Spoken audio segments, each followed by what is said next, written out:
We're now ready to take a look at the key elements in creating contracts. And this section is especially important because it's going to give you that checklist to stuff into your pocket and keep in mind in your future contract negotiations. And specifically, there are 4 elements on the checklist. First of all, have you reached an agreement? Second, is there consideration? Third, is the agreement legal? And finally, must the deal be in writing? So let's start with this first question.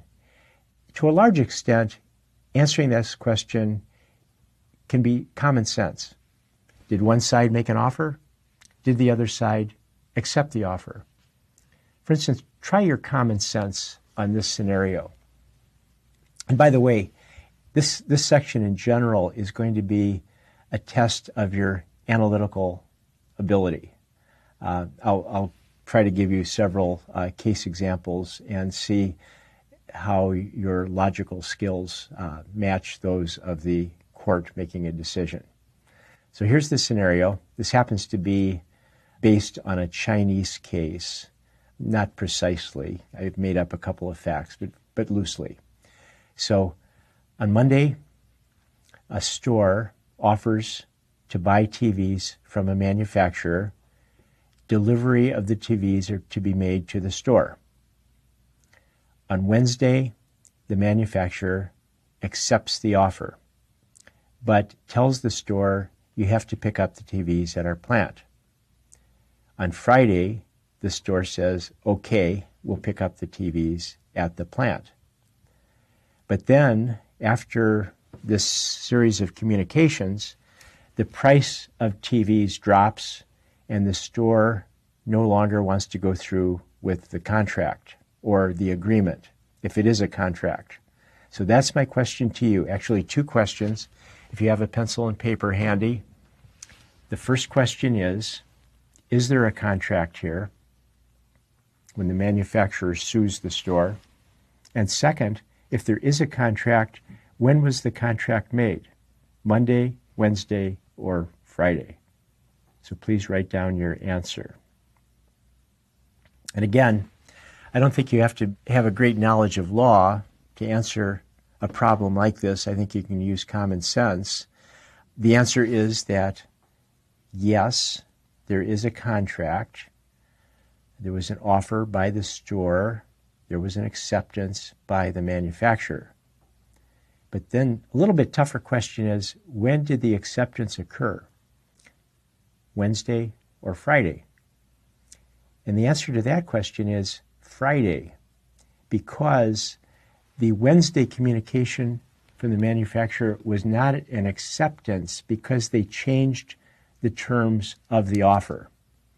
So legally, what the manufacturer is calling an acceptance is really a counter-offer back to the store. By counter-offering, the manufacturer has killed the initial offer, and now it's up to the store to accept, which the store did. So the precise analysis is manufacturer makes offer on Wednesday, store accepts on Friday, binding contract. Now, this principle of counteroffer is especially important to any negotiator. When the other side makes an offer to you, you have to remember that if you accept the offer but add additional terms, although there are exceptions, as with any legal rule, but if you add additional terms, then you have killed the original offer and you can no longer accept it after that point. So you have to be very careful in the way you word your acceptance if you don't want to kill that original offer. In another unit, I mentioned this case where a college offered a job to a professor. She replied, "Granting some of the following provisions would make my decision easier. Let me know what you think." And for example, she asked whether they would consider a higher salary, and she asked for no more than 3 new class preparations per year for the first 3 years. And the College Search Committee responded by saying, we've decided to withdraw the offer of employment to you. Now, as far as I know, there's no litigation connected with this scenario. But if she had sued them, if, for example, let's add an additional fact, if she then accepted their offer after receiving this latest communication, would there be a contract? And the answer to that would be no, for two possible reasons. Number one, they withdrew the offer, which a person making an offer is allowed to do before acceptance. So that's the end of the offer. But a second possibility would be a court could interpret her language easily as a counteroffer, which would also kill the original offer, although she worded it in such a way that it's a little bit ambiguous as to whether it's a counteroffer or not. This would make my decision easier. It's not like saying, I want these things, or I accept your offer with the addition of these additional elements. But in any event, clearly because they withdrew the offer, which they're allowed to do, there could be no contract, no acceptance after that point. Here's a letter. In the examples I've given, the analysis is fairly straightforward and common sense. But here's a letter that's a little more complicated and convoluted. This appeared in our student newspaper at the University of Michigan, and allegedly it was written by a student who was rejected by a company after he sought summer employment. And this was his reply to the company in a humorous vein. Dear Company X, thank you for your letter on February 6th. After careful consideration, I regret to inform you I am unable to accept your refusal to offer me a summer associate position in your New York office. This year, I have been particularly fortunate in receiving an unusually large number of rejection letters. With such a varied and promising field of candidate firms, it is impossible for me to accept all refusals. Despite your firm's outstanding qualifications and previous experience in rejecting applicants, I find your rejection does not meet my needs at this time. Therefore, I will assume the position of summer associate in your New York office this June. I look forward to seeing you then. Best of luck in rejecting future applicants. Regards, Tom. And of course, this sort of turns offer and acceptance upside down and was written in humor. A more serious issue is that relates to offer and acceptance. Relates to the very common scenario where you've been negotiating with the other side and you've developed what looks like it's going to be a deal. You've looked at positions, you've explored all interests, you've put together the interest, maybe build a larger pie, and now you're on the way to a deal. But the question is, how can you convert those discussions to an actual legal contract? That is a big challenge in any negotiation. And what many people do is to use what's commonly called a framework agreement.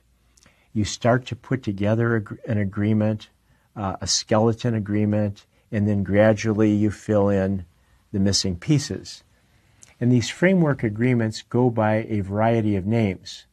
Sometimes they are pre-printed leases or real estate contracts. They're called memorandum of understanding, letters of intent, agreements in principle, memorandum of agreement, variety of terminology, all of which are examples of framework agreements. These are great negotiating tools to help you move from discussions to a legal commitment.